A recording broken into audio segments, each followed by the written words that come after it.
Finally Barabakunda sea beach.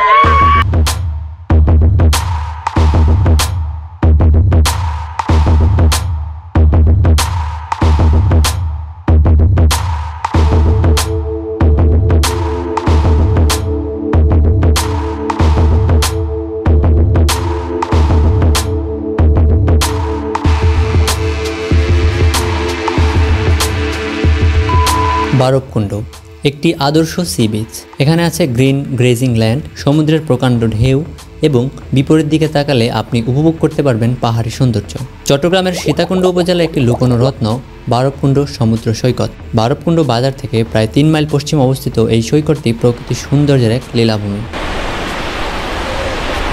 এখানে আপনি পাবেন প্রশান্ত সমুদ্রের ঢেউ, শান্ত পরিবেশ এবং সূর্যাস্তের মনোমুগ্ধকর দৃশ্য।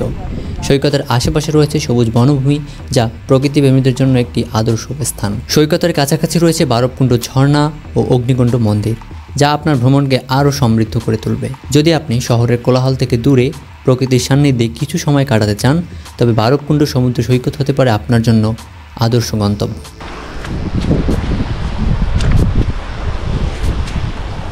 আমরা যাত্রা শুরু করি কুমিল্লার পদুয়ার বাজার বিশ্বর থেকে।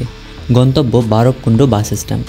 আপনি ঢাকা বা চিটাগাং যেই দিক থেকেই আসেন না কেন, আপনারও গন্তব্য হবে বারবকুণ্ড বাস স্ট্যান্ড। আপনি যদি আমাদের মতো কস্ট কাটিং করতে চান, সেই ক্ষেত্রে অনেক ভাই ব্রাদার মিলে রাতের বেলা যাত্রা করতে পারেন। সেই ক্ষেত্রে আপনার কস্ট অনেকটাই কাটিং হয়ে যাবে। এর সাথে আরও একটি বেনিফিট আপনি পাবেন, সেটি হচ্ছে ভোর রাতের ভয়ঙ্কর সৌন্দর্য উপভোগ করতে পারবেন। বারবকুণ্ড বাস স্ট্যান্ডের কাছাকাছি ঢুকতে না ঢুকতে আপনি চট্টগ্রামের সেই ভয়ঙ্কর সৌন্দর্য, পাহাড়ি সৌন্দর্য উপভোগ করতে থাকবেন। দেন সকাল সকাল পৌঁছে যাবেন বারবকুণ্ড বাস স্ট্যান্ড। আমরাও ঠিক সকাল 8টা বা 9টা নাগাদ পৌঁছে যাই বারবকুণ্ড বাস স্ট্যান্ড। দেন বাস স্ট্যান্ড পৌঁছে সেখান থেকে 3 কিলোমিটার বা 4 কিলোমিটার দূরে বারবকুণ্ড সি বিচ। আপনি চাইলে অটো বা সিএনজি রিজার্ভ করে যেতে পারেন। সেক্ষেত্রে আপনার ভাড়া পড়বে প্রতি সিএনজি বা অটো প্রতি 120 থেকে 150 টাকা। তবে আপনার অবশ্যই বার্গেনিং পাওয়ার থাকতে হবে। আপনি যদি দামাদামি করে না নেন, সেক্ষেত্রে তারা আরও বেশি চার্জ করতে পারে। বারবকুণ্ড বাজার থেকে সি বিচের উদ্দেশ্যে রওনা দেওয়ার কিছুক্ষণ পরেই আপনি পাহাড়ের সৌন্দর্য দেখতে পাবেন। দুই পাশে পাহাড়ি সেই গভীর সৌন্দর্য উপভোগ করতে করতে আপনি পৌঁছে যাবেন বারবকুণ্ড সি বিচ, ঠিক যেমনটা আমরা উপভোগ করেছিলাম। ফাইনালি বারবকুণ্ড সি বিচ পৌঁছে গেলাম। আপনি নর্মালি বারবকুণ্ড হাইওয়ে স্ট্যান্ড থেকে আসলে আপনাকে এইখানে নামাই দেবে। সো অটো বা সিএনজি নিয়ে আসতে পারেন। এইখানে আসলে আপনি জোস একটা ভিউ পাবেন। এই সাইডটা দেখতে পাচ্ছেন হচ্ছে পাহাড়ি একটা ভিউ, অ্যান্ড এই সাইডটায় সি বিচ। সো বোথ পাহাড় অ্যান্ড সি বিচ আপনি একই সাথে পেয়ে যাচ্ছেন, অল ইন ওয়ান। তো আসুন আমরা আসলে একসাথে এক্সপ্লোর করি কেমন আসলে এই বারবকুণ্ড। দেন অটো বা সিএনজি থেকে যেখানে নামবেন, সেখান থেকে সি বিচ হেঁটে যেতে 10 মিনিটের মতো সময় লাগে।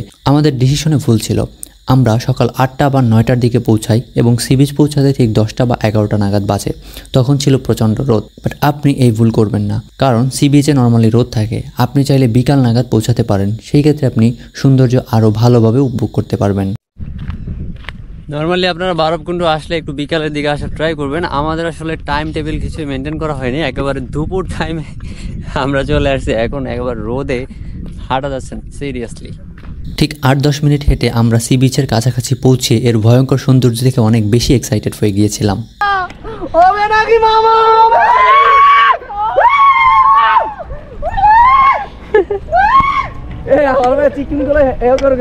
দেন ফাইনালি আমরা উপভোগ করি সৌন্দর্য।